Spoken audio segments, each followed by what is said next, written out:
नमस्कार। आप सभी का स्वागत। आज की इस चर्चा में हम जो मुद्दा उठाने वाले हैं वो दिल्ली में लागू हुए इलेक्ट्रिक व्हीकल पॉलिसी की हम बात करने वाले हैं। आज दिल्ली सरकार ने एक पॉलिसी तैयार की है जिसके जरिए दिल्ली में जो इलेक्ट्रिक कार्स हैं, इलेक्ट्रिक गाड़ियां हैं, उनको बढ़ावा दिया जाएगा।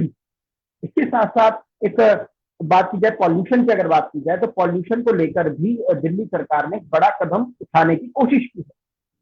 हालांकि दिल्ली में इलेक्ट्रिक कार का जो बाजार है या पूरे भारत की अगर बात करें तो इलेक्ट्रिक बाजार का जो इलेक्ट्रिक गाड़ियों का जो बाजार है वो कोई ज्यादा बड़ा नहीं है, बहुत छोटा बाजार है। क्योंकि एक इकोनॉमिकली अगर भी देखा जाए तो ये गाड़ियां दूसरी गाड़ियों जो पेट्रोल डीजल की जो गाड़ियां होती हैं उससे बेहद महंगी होती हैं।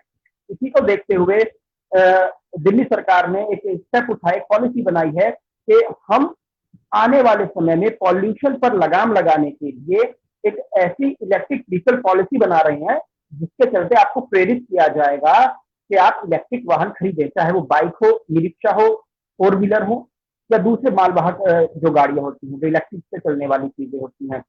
अब उसकी एक शुरुआत की है। लेकिन इसके पीछे अगर बात की जाए पॉल्यूशन रोकने में हम कितनी बड़ा एक स्टेप उठाने जा रहे हैं, इस पर भी एक सवाल है। और साथ साथ लॉकडाउन में जो पॉल्यूशन पर जो एक आंकड़े जो निकल कर आए, एक स्टडी के अनुसार ये कहा गया कि 28% पॉल्यूशन में कमी देखी गई है पूरे लॉकडाउन के अंदर। अलग अलग स्टडीज है, अलग अलग जो संस्थाएं उन्होंने अपनी रिसर्च की है, अनुसंधान में ये निकल कर आया। कोई 28 बता रहा है, कोई 30 बता रहा है, कोई इससे भी ज्यादा बता रहा है, लेकिन मिनिमम एक 28% की एक कटौती देखी गई है पॉल्यूशन का जो आंकड़ा था उसमें। लेकिन आज बात करेंगे हम इलेक्ट्रिक व्हीकल पॉलिसी की, जो दिल्ली सरकार शुरू करने जा रही है। इसी के साथ हमारे कुछ मेहमान जो हमारे साथ हैं उनसे भी परिचय करा लें, उनसे भी चर्चा करेंगे। हमारे साथ गीता गंगोत्री जी हैं, एक्टिविस्ट है, सोशल एक्टिविस्ट है, लगातार आवाज बनी हुई है, जनता की आवाज बनी हुई है, मुद्दे उठाती रही है। और हमारे साथ रहेंगे पीके राघव जी। पीके राघव भी एक पार्टी से जुड़े हुए सर्वोदय प्रभात पार्टी के राष्ट्रीय अध्यक्ष हैं, लगातार दिल्ली में चुनाव भी लड़े हैं, लगातार मुद्दे भी उठाते रहे हैं, दिल्ली की समस्याओं को उजागर करते रहे हैं। इनसे भी हम बात करेंगे। लेकिन सबसे पहला मेरा सवाल गीता जी से रहेगा। गीता जी, आप सोशल एक्टिविस्ट है, जनता के बीच में रहती हैं। लॉकडाउन भी जो पीरियड था सबने देखा कि उससे पॉल्यूशन पर बहुत बड़ा आघात पहुंचा है पॉल्यूशन पर। तो क्या आपको लगता है कि अब लोग अवेयर होंगे पॉल्यूशन जैसी समस्या को लेकर जिस पर कोई ध्यान नहीं दे रहा था? आपको लगता है कि ये एक इंस्पायर कर गया ये पूरा लॉकडाउन कि अब पॉल्यूशन पर एक स्टेप उठाना चाहिए, ना केवल सरकारों को बल्कि आम लोगों को भी, आम जनता को भी, जो लगातार त्रस्त है?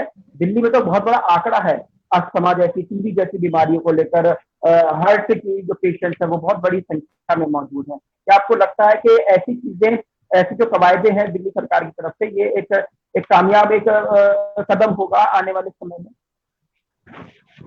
बिल्कुल। नमस्ते अंशुल कौशिक जी, आपने एक बड़ा ही ज्वलंत मुद्दा दिया है मुझे, प्रदूषण और इलेक्ट्रिक वाहनों को लेके।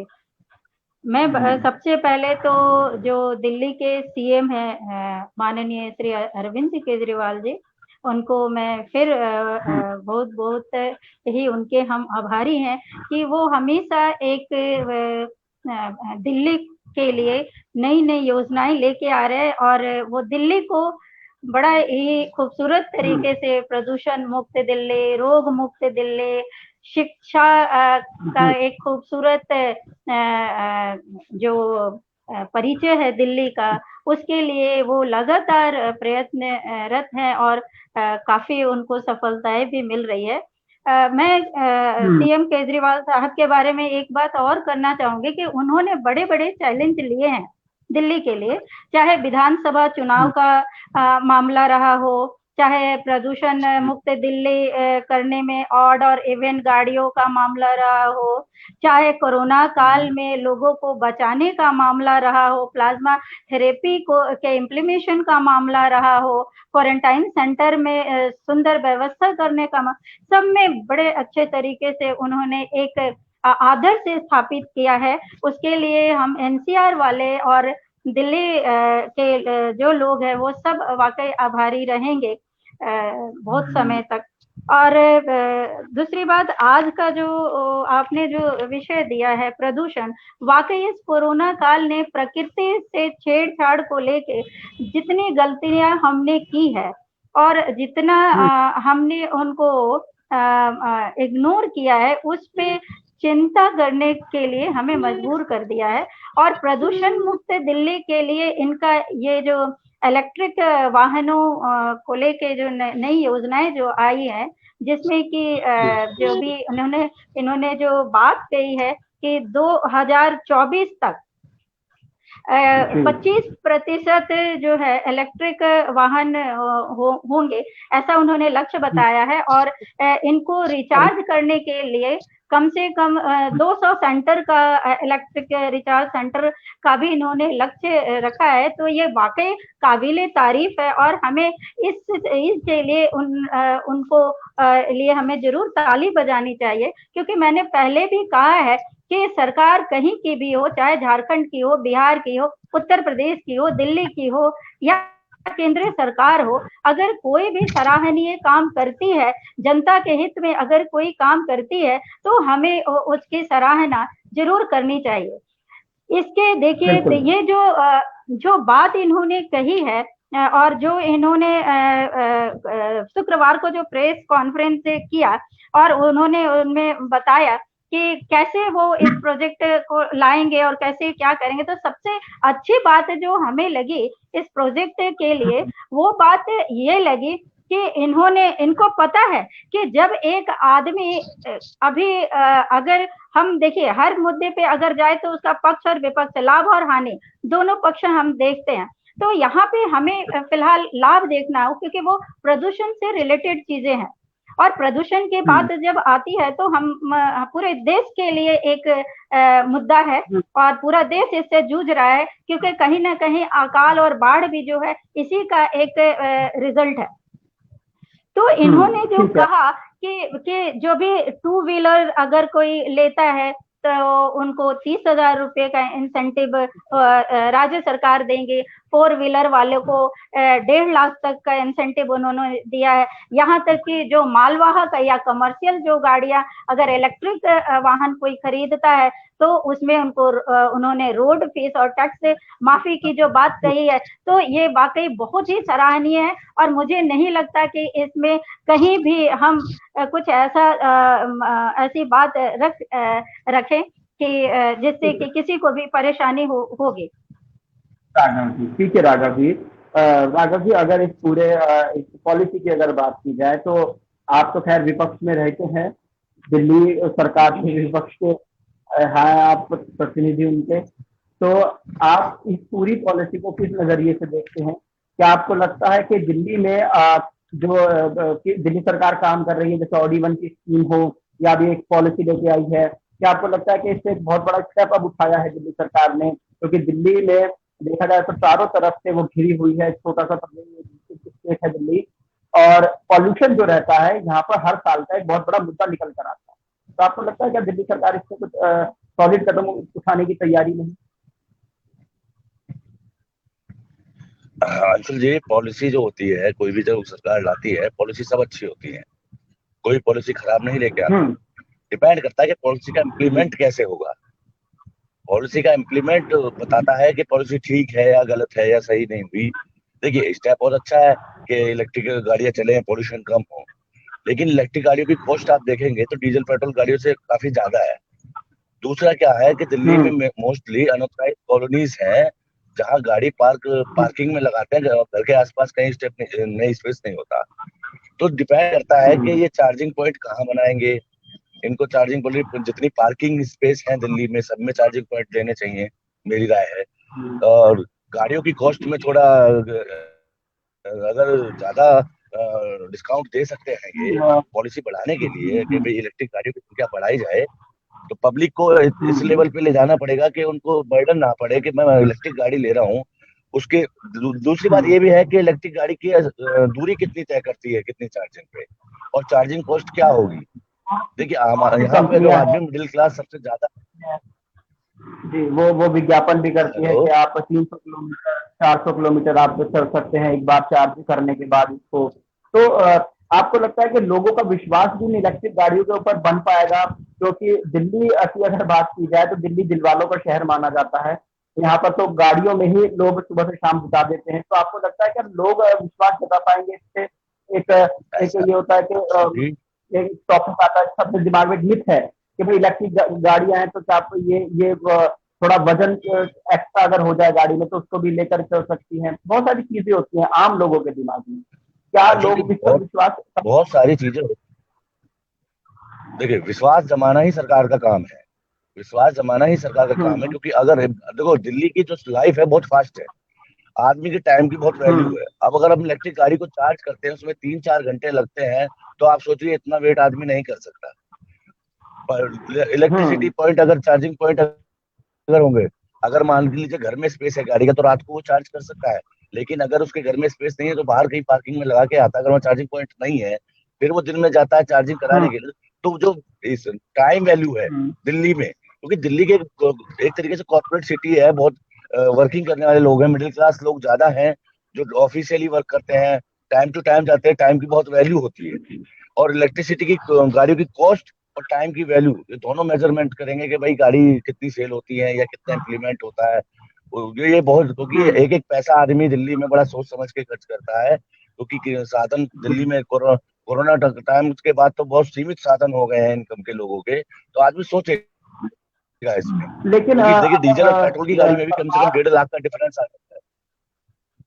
लेकिन पिछले अगर बात की जाए, पिछले प्रकरण की अगर बात की जाए तो लगातार जो विपक्ष था उसने दिल्ली सरकार को घेर कर रखा कि आप पॉल्यूशन पर कुछ कदम नहीं उठा रहे हैं, ऑड इवन से सिर्फ काम नहीं चलेगा, सड़कों का ट्रैफिक भी आपको कम करना है। लेकिन अब आप छूट दे रहे हैं गाड़ियों में, आप इलेक्ट्रिक गाड़ियों पे छूट दे रहे हैं 30,000 की, मतलब लाखों लाखों लाख रुपए तक की भी एक छूट है, लगभग 1.5 लाख की छूट है अगर गाड़ी आपको लेते हैं इलेक्ट्रिक कार। तो आपको नहीं लगता कि सड़कों पर और भीड़ बढ़ जाएगी इससे, और एक कशमकश वाली जो मैं तो स्थिति रहती है सड़कों पर, बम्पर टू बम्पर गाड़ियां चलती हैं? देखिए क्या नहीं लगता कि लोगों में सिर्फ एक एक एक भय रहता है सड़क पर निकलते हुए? क्या अब वो भय और बढ़ जाएगा, खास करके वो लोग जो अंशुल साइकिल जी, पर चलते हैं, पैदल? अंशुल जी, दिल्ली में आप ये बताऊं, इलेक्ट्रिक गाड़ियां लाने से या पब्लिक लाने से इससे कुछ नहीं होना। मेरा मानना यह है कि पब्लिक ट्रांसपोर्ट को इलेक्ट्रिक किया जाए, पब्लिक ट्रांसपोर्ट की फैसिलिटी ज्यादा से ज्यादा की जाए, जिससे कि लोगों को अपनी गाड़ी या अपनी टू व्हीलर तक ही सीमित रह सके, फोर व्हीलर निकालने की जरूरत ना पड़े। क्योंकि क्राउड हम्म बढ़ेगा, गाड़ियां तो बढ़ेंगी, घटनी तो है नहीं ना। आप इलेक्ट्रिक भी ले आइए तो भी बढ़ेंगी। जो इलेक्ट्रिक का हम्म लेवल है, हाई क्लास कैटेगरी का आदमी इलेक्ट्रिक गाड़ियां यूज नहीं करता, क्योंकि वो लॉन्ग हम्म रनिंग होती है। वो डीजल पेट्रोल ही गाड़ी लेगा बेसिकली, आपको बता दो। जो डेली वर्किंग वाला आदमी है, वो इलेक्ट्रिक गाड़ी को नहीं यूटिलाइज कर पाएगा। ये इलेक्ट्रिक गाड़ी का वो यूटिलाइज कर सकता है जो 2-3 दिन में हम्म एक बार गाड़ी निकालता हो, या वीकली कहीं आउटिंग जाना है तो गाड़ी निकालता है। लेकिन पब्लिक में ये जो भी अच्छा वर्किंग होगा। पर्सन है, वो जो डेली पर्सन है, जो बस से, ऑटो से या टैक्सी से, इनसे जो वर्किंग करते हैं, उनको इलेक्ट्रिक हम्म बसों की सुविधा दी जाए ना। इलेक्ट्रिक बसें लाइए, आप इलेक्ट्रिक ऑटो लाइए, आप इलेक्ट्रिक टैक्सी लाइए। और ये चीजें आप पब्लिक ट्रांसपोर्ट को बनाइए ना इलेक्ट्रिक। सबसे ज्यादा जरूरी तो वो है, उसके बिना तो आप नहीं कर अच्छा, पाएंगे। ठीक है। मेरे को नहीं लगता कि ये स्कीम लाने से या कुछ होगा। अब मेरा मतलब है कि पब्लिक ट्रांसपोर्ट को आप इलेक्ट्रिक कर दीजिए। आप पब्लिक ट्रांसपोर्ट मजबूत करिए ना, कि आदमी को दो हर 5 मिनट में सर्विस मिले, तो वो अपना गाड़ी या अपना कन्वेंस लेने की जरूरत ना पड़े उसको। दिल्ली बहुत छोटा एरिया है, आदमी पब्लिक ट्रांसपोर्ट यूज करके जा सकता है, आ सकता है। लेकिन पब्लिक ट्रांसपोर्ट है बिल्कुल। नहीं। पब्लिक ट्रांसपोर्ट की इतनी लचर स्थिति है दिल्ली में कि आप 1-1 घंटे तक हम्म बसें नहीं आती हैं, सुविधा नहीं है। टैक्सी का चार्जेस आप जानते हैं, मैं बताने की जरूरत नहीं कि कितना हाई होता है। ऑटो ऑटो का कितना मनमाना लोग करते हैं। तो ये जब तक पब्लिक ट्रांसपोर्ट मजबूत नहीं होगा दिल्ली में, पॉल्यूशन मुझे नहीं लगता कि कोई कारण होगा कि पॉल्यूशन कम हो सके। दिल्ली तो चौबीसों घंटे चलती है, 24 घंटे लोग इसमें शॉपिंग करने, खाने पीने के लिए सड़कों पर रहते ही हैं। लेकिन लेकिन जब बात टैक्सी की आती है, पब्लिक कन्वेंस की आती है, तो जैसे ही वो शाम ढलती है और शाम के बाद का जो वो स्थिति होती है, वहां पर ना तो पब्लिक कन्वेंस की फेल हो जाते हैं, क्योंकि उनकी जो उपलब्धता है वो उसमें बहुत कमी आ जाती है। मेट्रो में भी जो उसके फेरे होते हैं वो कम लग जाते हैं। जो आपने टैक्सी की बात की तो उनके किराए भी रात में डबल हो जाते हैं। तो लोग जो है वो प्रिफर करते हैं कि आप अपने वाहन से चलें, चाहे वो अलग चीज है कि आपकी गाड़ी डीजल है, पेट्रोल है, सीएनजी है या इलेक्ट्रिक है। लेकिन एक पब्लिक अपनी सुविधा के अनुसार काम करती है। लेकिन अगर सुविधा से अगर देखा जाए तो वो दरकिनार हो जाती है पॉल्यूशन का जो मुद्दा था। पॉल्यूशन का जो मुद्दा था वो आपने पिछले देखा, पिछले साल की क्या स्थिति थी, और कुदरत ने एक ऐसा करिश्मा दिखाया कि अगर एक सीजन में इतना ज्यादा पॉल्यूशन हो चुका था कि सांस लेना भी दुभर था। वैसे ही लॉकडाउन की एक स्थिति आई, कोरोना वायरस आया हिंदुस्तान में, और स्थिति क्या हुई, धड़ाम से जो पॉल्यूशन का जो आंकड़े थे वो गिर गए। आपको नहीं लगता कि अब पॉल्यूशन पर भी विचार करना चाहिए, और अगर सरकारें विचार कर रही हैं तो इनका साथ देना चाहिए आम जनता को भी और दूसरी राजनीतिक दलों को भी? अंशुल जी, आप बिल्कुल सही कह रहे हैं, लेकिन आप ये देखिए ना, जो नौकरी पेशा वाला आदमी है या लेबर क्लास आदमी, वो पब्लिक ट्रांसपोर्ट यूज करता है। उसमें उसमें भी तो आप करिए ना, क्योंकि सबसे ज्यादा पब्लिक जो जाती है वो पब्लिक ट्रांसपोर्ट को यूज करती है। और पब्लिक ट्रांसपोर्ट यूज, आप इलेक्ट्रिसिटी लाइए, टू व्हीलर्स, मैं कहता हूँ सबसे पहले आप टू व्हीलर्स को लॉन्च कीजिए ना। टू व्हीलर्स का वर्किंग एरिया देखिए, टू व्हीलर्स ऐसे होना चाहिए जो आदमी पूरे दिन फील्ड का काम करता है, वो इलेक्ट्रिक गाड़ी से मुझे नहीं लगता कि कर पाएगा। उसको पूरे दिन 50 से 100 किलोमीटर भी चल सकता है वो, पूरे दिन दिल्ली के राउंड पे रहते हैं। जैसे कि आपके सर्विस वर्क करने वाले लोग हैं, इलेक्ट्रीशियन है और अदर चीज है जो इलेक्ट्रॉनिक के काम करते हैं, तो उनको लिए तो पूरे दिन टू व्हीलर्स पे घूमना है उनको, बिना उसके तो काम ही नहीं होता। वो सुबह निकलते हैं टू व्हीलर्स लेकर, रात तक घुसते हैं। इलेक्ट्रिक गाड़ी में नहीं कर पाएंगे वो, लोडिंग भी होती है, थोड़ा सामान भी वो लेके चलते हैं। इलेक्ट्रिक गाड़ी इतना हैवी व्हीकल नहीं होता कि वो ज्यादा सामान, टू व्हीलर कोई सामान लेके जा सके। फोर व्हीलर में छोटी गाड़ियां पहले लॉन्च करें, लोगों की कैपेबिलिटी देखे कि भैया वो यूज कर। मुझे एकदम कर देने से यही दिक्कत होती है सरकारों की, कि पहले उसका रोड मैप नहीं तैयार करते कि दिल्ली में पहले आप अपने पब्लिक ट्रांसपोर्ट में यूज करके देखिए ना कि उसका कितना प्रभाव पॉल्यूशन पड़ता है। पर जो कदम उठाए गए दिल्ली सरकार की तरफ से, तो उसमें तो पॉल्यूशन पर एक सॉलिड तरीके से काम हुआ ना धरातल पे। ऑड-इवन लेकर आए, ऑड-इवन पे भी हमने देखा कि पॉल्यूशन में कमी आई है। अब जब बगल की जो स्टेट है अगर वो कंट्रोल नहीं करेगी, तो दिल्ली तो बहुत छोटा सा स्टेट है ना। आपने पंजाब से देखा पराली जलती है, उसका कहीं ना कहीं इम्पैक्ट दिल्ली पर आता है। उत्तर प्रदेश में आप देखिए, नोएडा है बगल में, लेकिन गुड़गामा है बगल में, जहाँ पे अंशुल जी, दिल्ली बेशक छोटी है लेकिन जनसंख्या उसकी बहुत ज्यादा है। जितने छोटे के बिल्कुल। मैं हिसाब से वही आप देखेंगे, जनसंख्या बहुत ज्यादा है, गाड़ियों की तादाद बहुत ज्यादा है। जी, मैं वही चीज आपको बताना चाह रहा हूँ। और अब जो हम सोशल डिस्टेंसिंग जैसे शब्दों की हम जब बात करने लगे हैं, कोरोना वायरस ने हमें सिखा दिया है कि भाई सोशल डिस्टेंसिंग, सैनिटाइजर, कुछ जैसी इन शब्दों को हमें सिखा गया है कोरोना। लेकिन अगर सोशल डिस्टेंसिंग की बात करें तो दिल्ली जैसे शहर में जो नॉर्मल डेज होते हैं, अब तो कोरोना आ गया, सोशल डिस्टेंसिंग तो इतना दूर की बात थी, दूर की पौड़ी थी। मैं एक बार डीटीसी बस में था, तो आप यकीन मानिए इतनी भीड़ होती है, लोग इतना सट के खड़े होते हैं नॉर्मल डेज में कि मतलब आप अंदाजा नहीं लगा सकते। हवा तो दूर की बात है, आपको टिकट लेने के लिए भी आपको जस्तजू करनी पड़ती है डीटीसी की बसों में। तो आपको लगता है कि एक सुविधा देने के लिए अगर गाड़ियां उतार रही है, उनके रेट कम कर रही है, इलेक्ट्रिक गाड़ियां उतार रही हैं, हर एक मिडिल क्लास आदमी भी उसको खरीद सकता है, तो क्या उसमें बुराई है? नहीं, बुराई कुछ नहीं है, मैंने कहा ना, बुराई कुछ नहीं है। लेकिन मिडिल क्लास के माइंड में ये आना चाहिए ना कि ये गाड़ी मेरे बजट में है और मैं इसको डेली रूटीन में यूज कर सकता हूँ। ये तो वो सोचेगा ना। मैं इसकी चार्जिंग कहाँ करूंगा, ये तो सोचेगा ना। ये कितने घंटे चलेगी, कितने किलोमीटर चलेगी, मेरा बजट क्या बैठेगा। देखो, मिडिल क्लास 1-1 रुपए का बजट यूज करता है, वो देखता है। आप ये देखते हो, पेट्रोल का 1 रुपया घटता है, 50 पैसे घटता है तो क्या होता है, प्याज के 2 रुपए घटते हैं, 20 रुपए घटते हैं तो क्या होता है। आप मीडिया भी खूब दिखाती है। तो मिडिल आजकल क्लास तो 1-1 रुपए का हिसाब रखता है। गाड़ियां, बाइकें उस हिसाब से भी खरीदी जाती हैं कि भैया इसकी जो सर्विस होगी उस पर कितनी कॉस्टिंग आती है। अब तो गाड़ियां बिल्कुल। जो विज्ञापन आते हैं उसमें किए आते हैं कि भैया आप 2000-3000 में आपकी सर्विस हो जाया करेगी, आप इस गाड़ी को ले लीजिए। तो अब तो ये चीज चल रहा है, ठीक है। लेकिन गीता जी भी हमारे साथ है, गीता जी भी जनता की आवाज बनती है, मुद्दे उठाती हैं, ज्वलंत मुद्दे पे बात की करती हैं, उनसे भी हम जरा बात कर लें। गीता जी, जब बात पॉल्यूशन की आती है तो जनता त्रस्त हो जाती है। आपने पिछले साल देखा होगा, मुझे लोगों का नहीं पता, लेकिन मैंने तो मास्क पहनना शुरू कर दिया था सर्दियों में, इतनी बुरी स्थिति थी पॉल्यूशन की। लेकिन जब अब सरकारें आगे आ रही हैं, इस पे स्टेप उठा रही हैं, दिल्ली सरकार ने एक अच्छा स्टेप उठाया, इलेक्ट्रिक गाड़ियां उतार रही है उन्होंने। एक योजना पे एक अनुमानित एक आंकड़ा भी पेश किया कि हम 5 लाख वाहनों को सड़क पर उतार देंगे, अगले 5 वर्षों में 5 लाख गाड़ियां आ जाएंगी। लेकिन जो पुरानी गाड़ियां हैं दिल्ली में आज भी हम देखते हैं, पुरानी पुरानी गाड़ियां सड़कों पर चल रही है, वो कहाँ जाएंगी? छोटा सा शहर है, अगर सारी गाड़ियां एक साथ आपने दिल्ली की सड़कों पर उतार दी, दिल्ली में तो चक्का जाम हो जाएगा।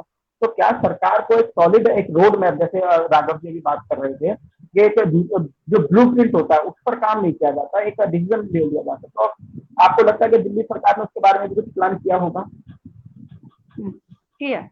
पहली बात है कि पुरानी गाड़ियां कहाँ जाएंगी, तो उसके लिए जो स्क्रैपिंग इंसेंटिव की बात भी उन्होंने कही है अंशुल जी, और ये कहीं ना कहीं महंगाई से जो पेट्रोल और डीजल के दाम लगातार बढ़ रहे हैं अनवरत एवरी डे, उसको कहीं ना कहीं ये तमाचा जरूर होगा अगर हम इसको माने। केजरीवाल सरकार के जो है और माननीय जो दिल्ली मुख्यमंत्री जी हैं, उनकी एक बात मुझे बेहद पसंद है कि उनके कथनी और करनी में बड़ी समानता है। वो और लोगों के तरह जुमलेबाजी तो नहीं करते, ये दिल्ली की जनता ने भी देखा है। अगर इलेक्ट्रिसिटी बिल भी माफ करने की बात आई, उन्होंने माफ किया। महिलाओं को अगर बस में फ्री करने की बात आई, उन्होंने मुझे वो भी उपहार दिया।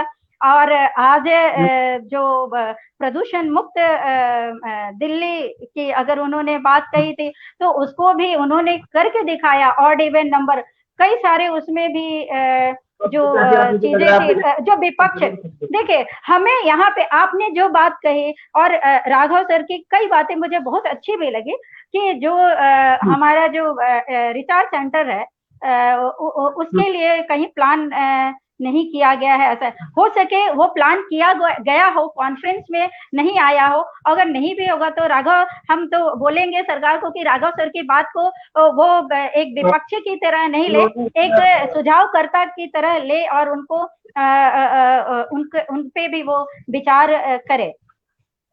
गीता जी, मैंने इसलिए ये बात कही कि आप ये देखिए, दिल्ली में जब से सीएनजी आई है, सीएनजी की गाड़ियों को बढ़ाया गया, लेकिन रिचार्ज सेंटर आप सीएनजी भरवाने जाओ तो 1-1 घंटा लग जाता है लाइन में कभी कभी। तो आप ये देखिए पिछले सालों से सीएनजी का सिस्टम चल रहा है, लेकिन आज तक सीएनजी ये सही तरीके से नहीं प्रोवाइड कर पाए हैं। देखिए राघव सर कम से कम एक बात का तो हमें संतुष्टि के साथ रहना पड़ेगा और उनकी मदद करनी है। हम हमेशा विपक्ष से एक ही बात कहेंगे कि चाहे किसी भी राज्य का विपक्षी हो, अगर कोई सरकार अच्छा काम कर रही है तो उसका साथ दीजिए, ठीक है? आप उनमें कमियां ना निकाले। अगर कोई सुझाव है तो सुझाव दीजिए। विपक्ष का काम कभी रोकना नहीं होता है, उसको अच्छे सुझाव भी देना होता है। तो आपका सुझाव तो वाकई बहुत ही अच्छा लगा जी। हमने एक पॉलिसी कोई खराब नहीं होती, पॉलिसी को इम्प्लीमेंट करना मेन होता है। पॉलिसी सब बढ़िया ही सोच के बनाते हैं, दिखाते हैं तो वो बढ़िया ही होती है, लेकिन उसके इम्प्लीमेंट हम देखेंगे गलत रही या सही रही। मुझे तो पूरा विश्वास है केजरीवाल सरकार पे कि वो जो बोलते वही करते हैं, तो यहाँ भी वो सफल ही रहेंगे। पिछली भी सफलताएं हमने उनकी, क्योंकि उन्होंने कभी जुमलेबाजी नहीं की, इसलिए जनता उनको, जनता जैसे वो जनता को परिवार समझते हैं, जनता भी उनको अपना कहीं ना कहीं परिवार का सदस्य ही मुखिया मानता है। जनता भी उनकी बहुत बात मानी है राघव सर, ऐसी बात नहीं है।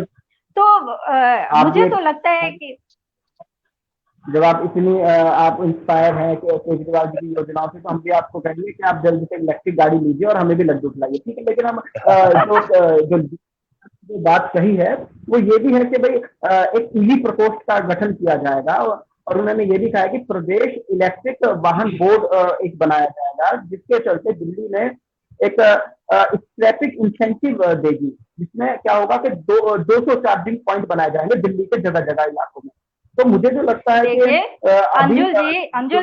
अंजुल जी केजरीवाल सरकार ने समझा है कि इस देश की जनता को असली जरूरत किस चीज की है। उनको पता है कि इस देश की जनता को मंदिर से ज्यादा शिक्षालय की जरूरत है, विद्यालय की जरूरत है, हॉस्पिटल की जरूरत है, विश्वविद्यालय की जरूरत है, और यही हमारे लिए एक गर्व का विषय है। हम चाहते हैं कि कोई भी सरकार आए वो जन समस्या को पहले सुलझाए, जन समस्या की बात करे, वैसी समस्याएं का समाधान दे जिससे जनता पीड़ित है। बाढ़ से पीड़ित जनता को मंदिर नहीं चाहिए, कोई चाहिए ऐसा व्यक्ति जो नाव से उसे बाहर ले आए, डूबने से बचा ले। ठीक है, आपने बहुत अच्छी बात। आप दूसरे राज्य की भी बात ले लीजिए कि वो जो समस्या है उससे हटके काम कर रहे हैं भाई। समस्या जो तत्काल समस्या है उसका आप समाधान कीजिए, फिर अगला प्रोजेक्ट आप लाइए।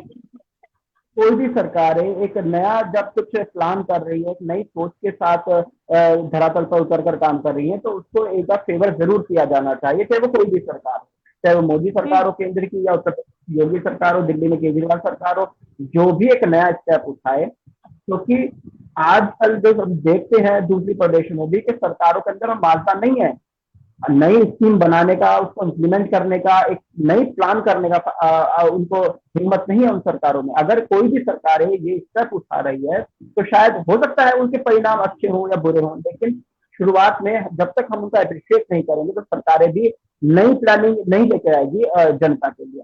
राघव जी, आपसे मेरा एक सवाल और भी है कि जब आप बात करते हैं कि भाई वो इकोनॉमिकली फिट होगी नहीं होगी, इलेक्ट्रिक कार से, इलेक्ट्रिक गाड़ियां लोगों के लिए, दिल्ली की जनता के लिए, या आप एक ऐसे किफायती होगी, चलाने में किफायती होगी, मजबूती से किफायती होगी। खैर इन सब चीजों की तो बातें कंपनियां करती है कि हमारी गाड़ी सबसे मजबूत है, इलेक्ट्रिक गाड़ी आ गई है, पिकअप भी हम दे रहे हैं उसमें। लेकिन जब रेट की बात आती है तो एक गाड़ी जो पेट्रोल से चलती है उसकी कीमत लगभग अगर 5 लाख रुपया है, तो वही अगर हम इलेक्ट्रिक गाड़ी ले तो कम से कम 4 से 5 लाख रुपए का डिफरेंस आ जाता है दूसरी इलेक्ट्रिक गाड़ी में।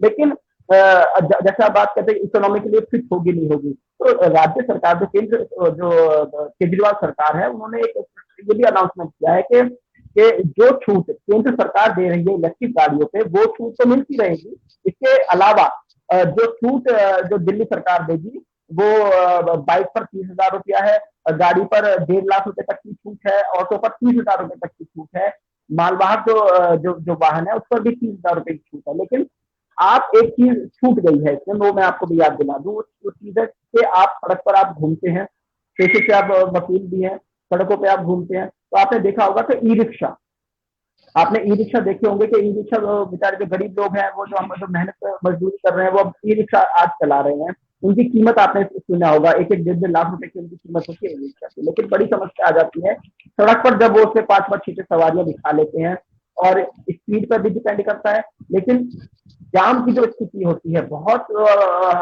जगह हमने देखा कि जाम लग जाता है सिर्फ ई रिक्शा वालों की वजह से, क्योंकि ई रिक्शा की तादाद बहुत ज्यादा बढ़ गई है। तो कहीं ऐसा तो नहीं कि सड़क पर जब ये 5 लाख गाड़ियां उतरेंगी तो ई रिक्शा वाली स्थिति बन जाएगी दिल्ली की सड़कों पर भी, और कभी किसी का इलेक्ट्रिक खत्म हो गया, कभी चार्जिंग खत्म हो गई, जैसे मोबाइल में भी हम देखते हैं भाई मोबाइल चार्ज खत्म हो गया, उसके लिए फिर हम चार्जर ढूंढते हैं। तो क्या ऐसी स्थिति तो नहीं आने वाली दिल्ली में? देखिए अंशुल जी, ऐसी स्थिति तो आनी तय है। आप ये देखिए, ई रिक्शा का एग्जांपल आपने बहुत बढ़िया दिया। ई रिक्शा का आप ये देखिए स्पीड बहुत स्लो होती है, और ई रिक्शा में सबसे बड़ी समस्या ये है कि एक्सपीरियंस लोग ई रिक्शा चला रहे हैं, जिन्हें रूल्स और रेगुलेशन का पता ही नहीं है, रोड पे कहाँ चलानी है कहाँ नहीं चलानी है। अच्छा, स्पीड उनकी 20 से 30 किलोमीटर की भी नहीं, पर आवर की भी नहीं होती, और वो एक सीक्वेंस में चलता है, एक राइट सीक्वेंस में चलता है। ये बुरा हालात है। वही टू व्हीलर में होने वाला है, क्योंकि उसके लिए भी लाइसेंस की जरूरत नहीं होती। तो वो हर कोई टू व्हीलर ई रिक्शा को की तरह वो रोड पे भीड़ चाल हो जाएगी, और ट्रैफिक का तो बुरा हाल होना ही होना है। उसमें तो आप ये भूल जाइए कि ट्रैफिक कम होगा गाड़ियों की।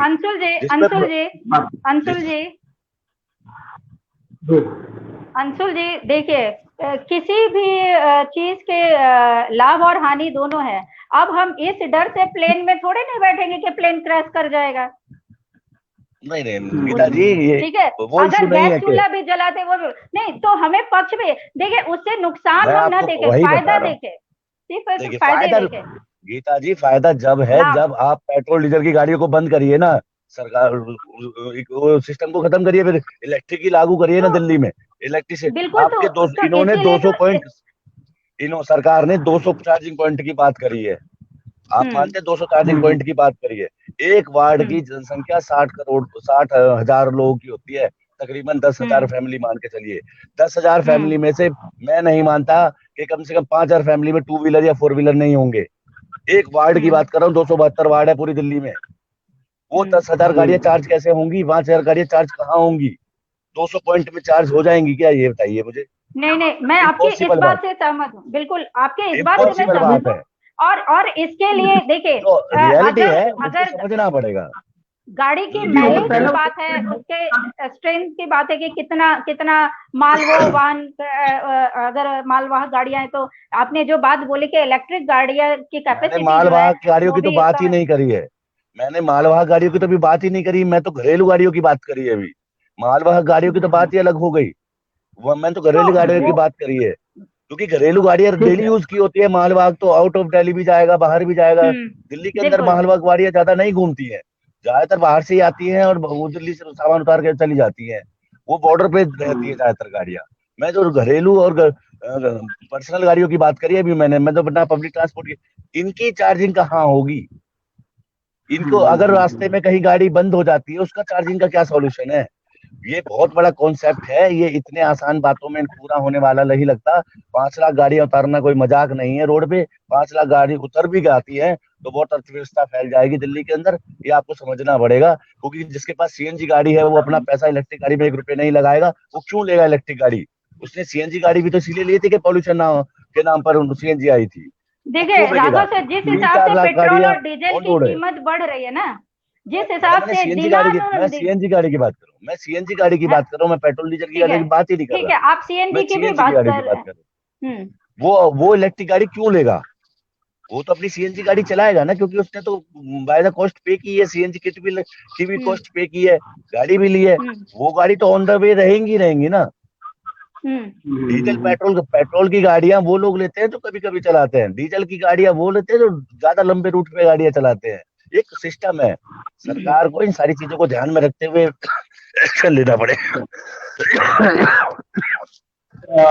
है, अभी तो गाड़ी, लेकिन एक श्रद्धांजलि उन लोगों के लिए भी है जो केरल के कोझिकोड हादसे का शिकार हुए हैं, जिसमें 18 लोगों की मौत भी हो चुकी है, और जिसमें जो जाबाज पायलट थे उन्होंने अपनी जान की परवाह नहीं की और अपनी जान को कुर्बान कर दिया, लेकिन लोगों की जान को बचाया उन्होंने। लेकिन बड़ा हादसा भी हो सकता था अगर उसमें आग न लगती। हमारी श्रद्धांजलि उन लोगों के लिए भी है जो केरल में हादसे का शिकार हुए हैं। फिलहाल इतना ही। गीता जी, आपका बहुत बहुत शुक्रिया, आपने टाइम निकाला। पीके राघव जी, आपने भी टाइम निकाला, आपका बहुत बहुत शुक्रिया।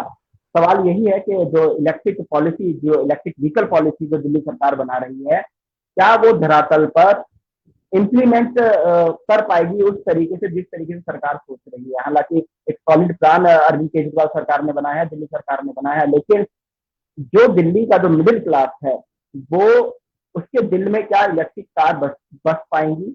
बेशक उन्होंने एक छूट दे दी है, तो पैसे से छूट दे दी है, रुपया से छूट दे दी है, वो लाखों रुपए की छूट है, 30,000 की है, 1.5 लाख रुपए तक की छूट है। लेकिन इसके बाद क्या जो मिडिल क्लास है दिल्ली का, क्या वो एडजस्ट कर पाएगा उनके साथ, क्या वो कंपेटेबल है इलेक्ट्रिक कार के साथ। हालांकि सरकार ने कहा कि हम 200 चार्जिंग पॉइंट भी बनाएंगे तमाम चीजों। समय बताएगा कि क्या दिल्ली में पॉल्यूशन को रोकने के लिए जो मददगार होंगी इलेक्ट्रिक व्हीकल पॉलिसी जो केजरीवाल सरकार ने बनाई है, वक्त बताएगा। फिलहाल इतना ही। नमस्कार, कल फिर मिलेंगे नए मुद्दे।